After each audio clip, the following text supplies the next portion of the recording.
طبعا ما حدش يقدر ينكر ان الموسم اللي فات 2025 2026 كان هو يعتبر اسوأ موسم عدى في تاريخ النادي الاهلي بلا استثناء. موسم كان كارثي بالحرف، النادي الاهلي بيخرج زيرو بطولات، ومحدش يقول لي خدنا السوبر في اول الموسم، السوبر اللي خدناه كان بتاع الموسم اللي قبله.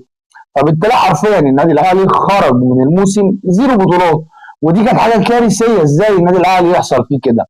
ولكن زي ما شايفين مع بدايه موسم 2026 2027 النادي الاهلي بيغربل كل حاجه، النادي الاهلي بيعمل كل حاجه صح، النادي الاهلي بيحاول ما يكررش اخطائه، وبيحاول ان هو يبني من اول وجديد.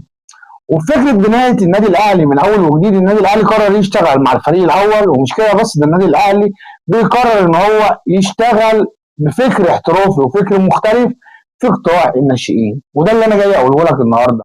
النادي الاهلي ولا اول مره في تاريخ قطاع الناشئين بالنادي الاهلي بيحصل فيه غربله حرفيا. لاول مره في قطاع الناشئين داخل النادي الاهلي هنشوف مدير اجنبي للقطاع بالكامل، يعني القطاع بالكامل كل ناشئين النادي الاهلي هيكونوا تحت قياده مدير فني اجنبي.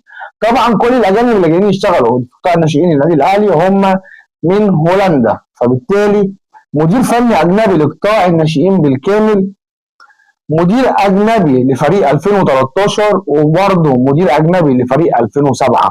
ومش كده بس، اهم حاجه النادي الاهلي عاملها في فكره التطوير اللي جايه داخل قطاع الناشئين النادي الاهلي وهي الاحمال. النادي الاهلي قرر ان مخطط الاحمال داخل قطاع الناشئين بالنادي الاهلي يكون برضه اجنبي ومن هولندا.